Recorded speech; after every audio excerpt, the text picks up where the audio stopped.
먼저 요즘 너무 추워져서 건조하니까 이제 크림을 막 찾는데 크림도 종류가 너무 많잖아요. 보습크림, 수분크림, 장벽크림, 뭐 재생크림 엄청 많은데 저는 솔직히 뭐가 뭔지 구분이 잘 안 가거든요. 우리 유튜브 댓글에도 그런 질문 되게 많잖아요. 맞아요.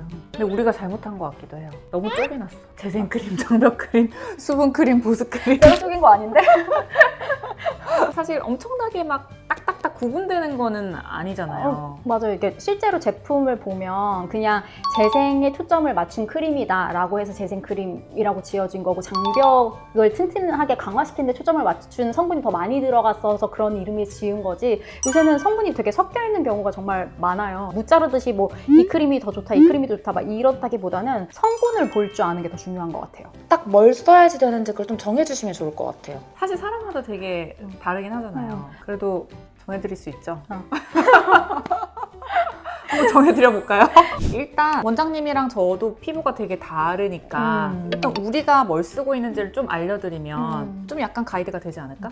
저는 일단은 좀 되게 민감한 피부고 어릴 때부터 아토피가 있었고, 지금은 그래도 많이 좋아진 편이지만 뭐 화장품 잘못 쓰면 뒤집어지고, 환절기 때도 되게 건조하고 각질 많이 일어나고 약간 이런 피부거든요. 제가 봤을 때 원장님 피부가 우리 병원에서 원장들과 직원들과 환자들을 통틀어서 가장 예민한 피부. 아니 진짜 많이 좋아졌어요. 지금 진짜 많이 좋아져가지고, 진짜 많이 좋아져서 이제 웬만한 제품을 그래도 조금 쓸 수 있게 됐다? 있지만 옛날엔 진짜 한두 개 제품밖에 못 썼는데. 그래도 뭔가 우리가 약간 새 제품 들여올까 테스트할 때 원장님한테 일단 먼저 써보게 하라고. 맞아요. 좀 그런 여기서 테스트해서 이제 오케이 하면은 써도 되는 그런 편이긴 완전 하고. 극민감성 피부. 원장님은요? 저는 반대죠. 저는 아무거나 굴러다니는 거 발라도 거의 안 뒤집어지고, 원래 건성이긴 하죠. 피부가 건성인데 그냥 보습만 잘해주면 특별히 문제 안 생기고 그냥 진짜 말 그대로 아무거나 발라도 괜찮은 피부. 피부가 막 두껍진 않지만 장벽은 튼튼한 피부. 그러면은 이렇게 좀 환절기나 아니면 좀 갑자기 추워지거나 보습이 필요할 때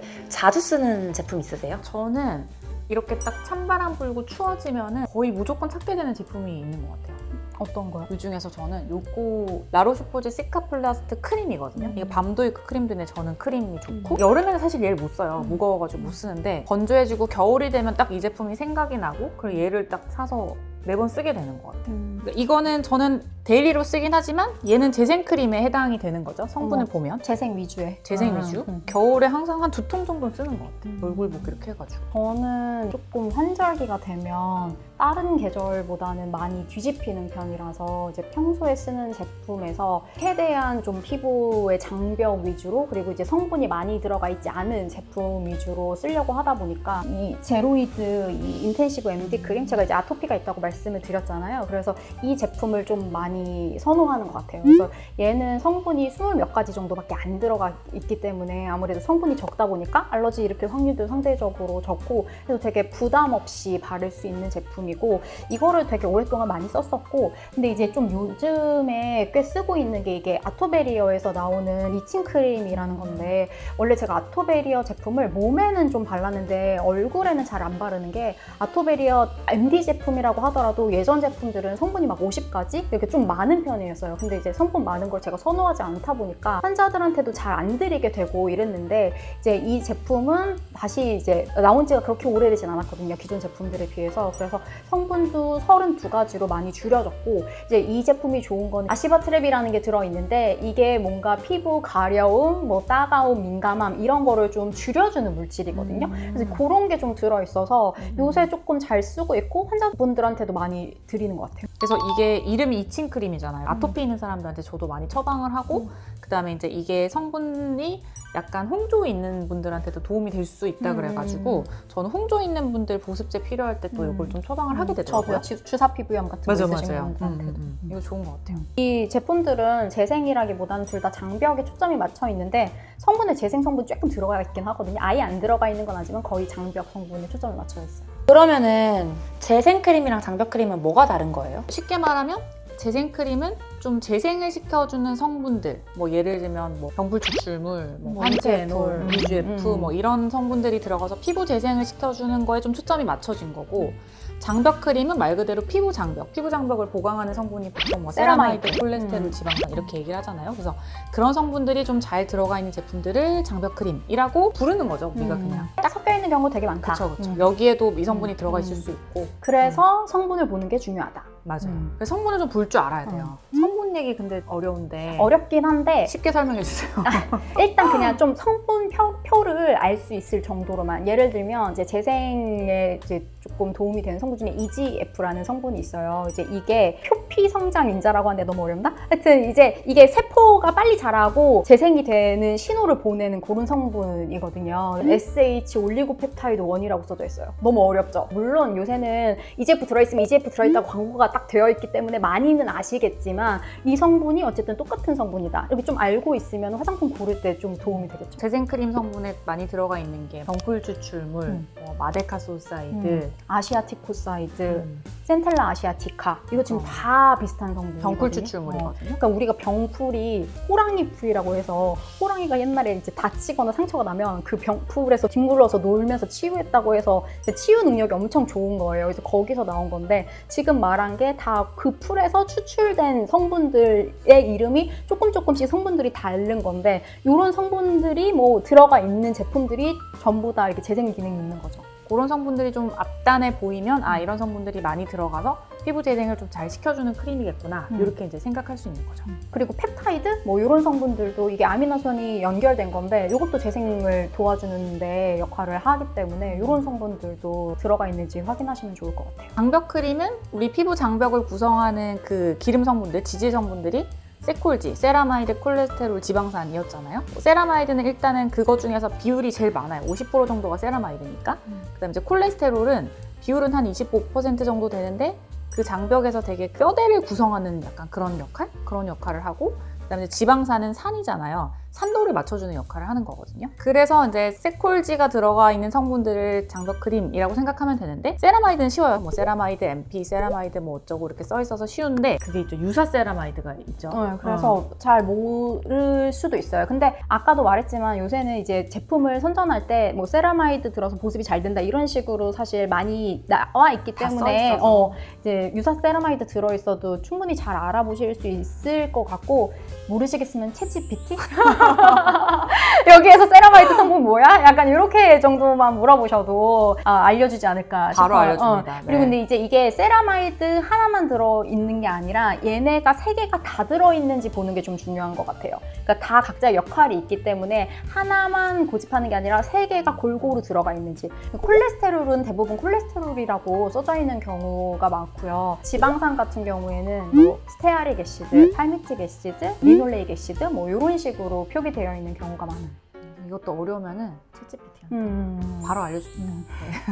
이런 재생 성분이 많이 들어가 있는 크림을 도대체 언제 쓰냐? 뭐 그런 건 있잖아요. 그러니까 이게 딱 뭘 나눌 수는 없어도 뭐를 언제 써야 돼요? 뭐 이렇게 물어보면 대답을 그래도 해드린다고 하면, 재생크림 같은 경우에 뭐 레이저 시술을 받았다던가 해서 빨리 재생을 시켜야 될 때, 아니면 뭐 여드름 자국 같은 게 생겨서 그런 색소 침착이나 이런 걸 좀 빨리 없애고 진정을 시켜야 될 때, 상처를 빨리 회복시키고 싶을 때, 피부를 빨리 재생시키고 싶을 때, 그럴 때 이제 주로 쓴다라고 생각을 하시면 될 것 같아요. 일상적인 상황에서는요? 써도 되죠. 조금 더 이런 쪽에서는 이걸 쓰고, 장벽 크림은 장벽이 무너져 있을 때, 뭐 이제 피부염 같은 게 생기거나 너무 건조하거나 각질이 일어나거나 해서 뭔가 뭘 써도 따갑고 민감하다. 약간 이런 상황에서 주로 이쪽 거를 더 선호한다라고 생각을 하시면 될 것 같아요. 근데 장벽 크림도 데일리로 써도 돼요. 그러니까 저도 얘가 재생 크림이지만 나는 그냥 얘를 썼을 때 좋기 때문에 얘를 데일리로 쓰는 거고, 장벽 크림도 장벽 크림 발랐을 때 보습 잘 되고 괜찮으면 원장님은 얘를 데일리로 쓰는 거고. 근데 제가 아까 좀 이렇게 뒤집어지고 할 때 이걸 쓴다고 했잖아요. 근데 사실 제가 평소에 주로 쓰는 건 이거거든요. 근데 이제 이거는 주닥에서 나온 시카 EGF인데 이름이 시카 들어있잖아요. EGF도 들어있고, 그러니까 재생크림일 것 같잖아요. 그래서 재생크림인 거 맞아요. 그런 성분이 들어가 있지만 여기 세라마이드, 콜레스테롤, 지방산 다 들어가 있거든요. 그래서 장벽 성분도 다 들어가 있는 제품이어서 실제로 제가 평소에 쓰이는 건 이거 이렇게 다 들어있는 제품 쓴단 말이에요. 근데 이러다가 좀 막 뒤집혀지고 좀 따갑고 이러면은 좀 성분 좀 줄이고 이걸로 쓰는 거고, 약간 이런 식으로 써요, 저는. 저는 안 뒤집어져서 주구장창. 근데 이제 계절에 따라 이것도 어쨌든 바꾸긴 바꾸잖아요. 근데 만약에 응, 이게 없어. 그러니까 이거 다 쓰고 여름엔 이런 거 안 갖고 있잖아요. 없는데 응. 뭔가 가끔 이렇게 각질 뒤집어질 때 있어서 이제 주변 사람들이 피부 왜 그러냐 막 이럴 때는 저도 얘네를 찾게 되는 것 같아요. 제로이드 이런 거 이제 병원에서 이제 주섬주섬 그러면 이제 어디 있지 하고 찾아가지고 바르게 되는. 그래서 아무래도 피부과 오시는 분들한테 이런 걸 드리는 이유는 가렵고 습진 있고 이런 분들이 많이 오니까 이거를 처음에 처방을 하는데 이제 좋아지면 이제 조금 이런 다른 기능이 있는 제품들이나 이런 거를 쓰셔도 된다. 근데 이제 이런 크림만 바르다 보면 사실 이런 크림들이 장벽 크림이나 이런 것들이 어떤 기능을 하지는 않잖아요. 특별한 기능을 하는 건 그러니까 아니죠. 우리가 예를 들어 나이 들어가지고 좀 내가 막 미백, 칙칙함, 주름 뭐 이런 것도 좀 신경을 쓰고 싶은데 얘네들은 그런 기능을 막 하지는 않으니까 그쵸. 그런 거를 좀 추가할 때는 어떻게 하죠? 그래서 이제 그런 기능까지 들어가 있는 크림을 찾으면 너무 고가인 경우가 좀 많기도 하고 그래서 그럴 때는 이제 앰플을 쓰죠. 특별한 기능을 추가하고 싶다. 우리 뭐 노화도 신경 쓰이고 잡티도 신경 쓰이고 약간 좀 밝아졌으면 좋겠고 뭐 이런 것들 있잖아요. 그래서 그럴 때는 저는 앰플을 씁니다. 앰플에 크림보다 대부분 고농도의 성분이 들어가 있는 경우가 훨씬 많거든요. 그래서 뭐 한두 가지 앰플을 추가해가지고 이제 사용을 하는데 그럼 정 원장님은 어떤 앰플 주로 쓰세요?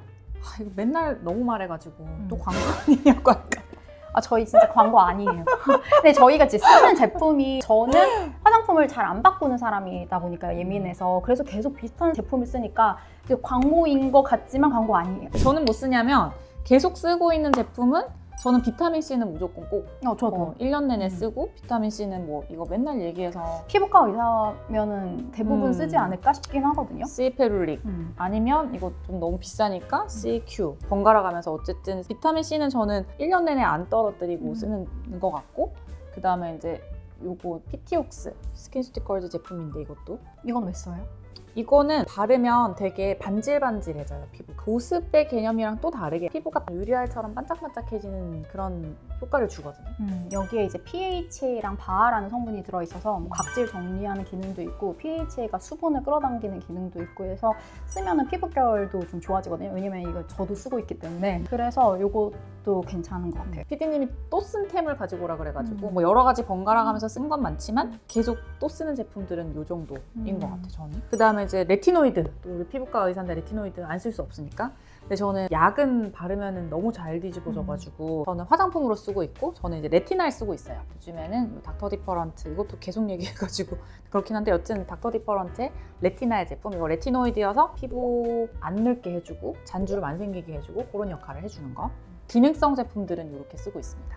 원장님은? 저는 이제 겹치는 거가 저도 봐봐, 또 그러니까 이렇게 광고처럼 겹친다니까. PTOX랑 C페룰릭 이거는 비타민C는 사실 안 쓸 수가 없으니까 뭐 미백 항산화 이런 기능이 있으니까 그래서 이거 두 개에다가 제가 근데 C페룰릭을 쓴 게 몇 년 안 돼요. 왜냐면 예전에는 진짜 피부가 너무 잘 뒤집어졌어가지고 C페룰릭을 잘 쓸 수 없고 지금도 실제로 C페룰릭을 매일 쓰지는 못하거든요. 그래서 저녁에 일주일에 한 2번 정도 쓰나? 뭐 이런 식으로 제 피부에 좀 맞춰가면서 쓰는 편이라서 왜요? 따가워서? 따가워서. 그러니까 좀 뒤집혀지는 것 같이 느껴진다 그러면 일단 안 써. 얘도 바하, 뭐 pH 산 들어있으니까 따가움이 느껴지고 둘 다 조금 따갑고 뭔가 피부 안 좋은 날은 안 쓰고 쓴 지가 그렇게 오래되진 않았고 그 전에는 보통 이제 비타민C를 그래도 쓰긴 써야 되니까 비타민C 유도체, 그러니까 조금 약하게 되어 있는 제품을 쓰다 보니까 여기 히알루론산이랑 비타민C, 그러니까 보습이랑 비타민C 유도체 들어있는 제품 요거를 보통 썼었고 그다음에 여기 이거는 EGF 세럼인데 그래서 EGF 그다음에 뭐 여기 나이아신아마이드, 판테놀 이런 거 들어있거든요. 그래서 이거는 조금 재생되는 개념이라 그리고 얘가 좀 끈적여요. 그래서 이제 주로 저녁 때는 요거를 썼었고 이렇게 해가지고 이 네 가지 제품을 내 뭐 계절이나 피부 상태나 뭐 이런 거에 맞춰가지고 조금 쓰는 편이에요. 이 EGF 앰플 쓰는데 이제 EGF가 화장품에 들어갈 수 있는 최대 농도가 10ppm이거든요. 그래서 이 제품이 10ppm으로 들어가 있어가지고 그래서 저는 이제 요거를 저녁 때 이제 쓰는 편이에요. 줘보세요. 써볼게요. 약간 점성이 있어요. 그래서 이제 낮에 쓰기 좀 부담스럽고 한여름에 약간 조금 쓰면 기름 도는 느낌이 약간 있어가지고 그때는 매일 쓰진 않아요. 그것처럼 되는데 달팽이 약간 크림 근데 그렇게 하다가 흡수시키면 또 괜찮아.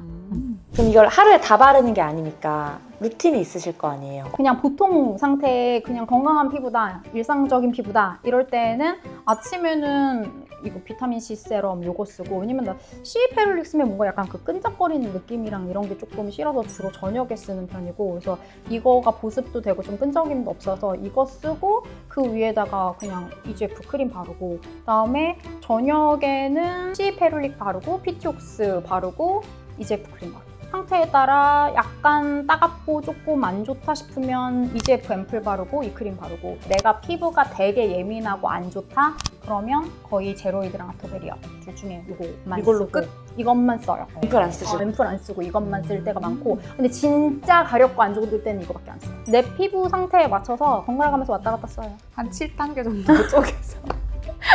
원장님 어떻게 쓰세요? 저는 사실 뭐 피부가 맨날 비슷해서 너무 간단한데 나는 여기 비교하면은 그냥 저는 세수하고 C페룰릭이나 CQ 비타민C 바르고, 이거 피티옥스 같이 바를 때도 있고 귀찮으면 안 바르고, 이렇게 바르고 여름에는 끝이에요. 이렇게 하고 저는 선크림 바르면 끝. 크림 안 발라도 안 건조해요? 안 건조. 어. 겨울에는 이 라로시포제 시카플라스트 리페어 크림 아니면 제로이드 같은 거 이렇게 하면 끝. 그 다음에 아까 레티날 이거는 매일 바르진 않고 저도 한 일주일에 한 두세 번 정도 여기 위에다가 덧바르거나 아니면 얘 빼고 레티날만 바르거나. 얘도 왜냐면 꽤 촉촉하거든요. 히알루론산. 아, 이것만 발라도 안 지워져요? 단독으로? 근데 매일 안 바르니까 일주일에 두세 번. 그래서 저는 1단계 루틴. 7단계 7단계 아닌 것 같은데? 네, 내가 아까 들어봤는데 한 7단계 되는 것 같았어. 여기서 앰플 하나, 크림 하나. 원장님들 최애 제품은 뭐예요? 이제 나이가 들어가지고 비타민 C는 써야 되는데, C 페룰릭이 아무래도 내가 앞으로 계속 써야 된다라고 하면은 요거는 꼭 쓸 것 같고, 앰플 원픽? 앰플은 이거 하나는 꼭 쓸 것 같고, 이 크림이 장벽 성분, 재생 성분 다 들어가 있어서 이 주닥 EGF 크림 요거를 쓸 것 같아요. 저는 뭐 1단계니까 답이 나와 있지 않나요? 저도 비타민C 앰플 딱 하나만 쓰라고 하면 C 페룰릭 쓸 것 같고, 그다음 크림은 뭐 저 이거 시카플라스트 최애 이렇게 딱 2개 1단계의 픽입니다. 근데 진짜 이거는 전 너무 좋아해가지고 만약에 이게 단종되거나 뭔가 바뀐다 그러면 너무 슬플 것 같아.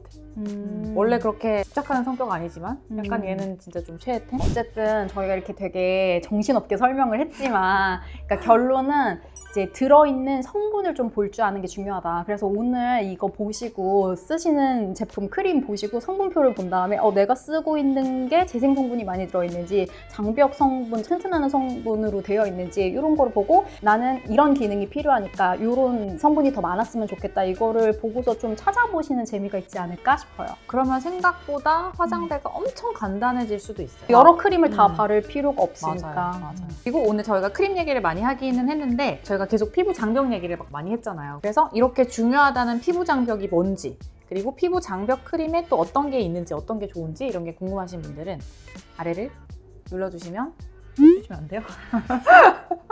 아래 누르시면 영상을 또 보실 수 있습니다. 지금까지 피부가 예뻐지는 10분 피부 텐텐의 피부과 전문의 고혜림 정한미였습니다. 감사합니다.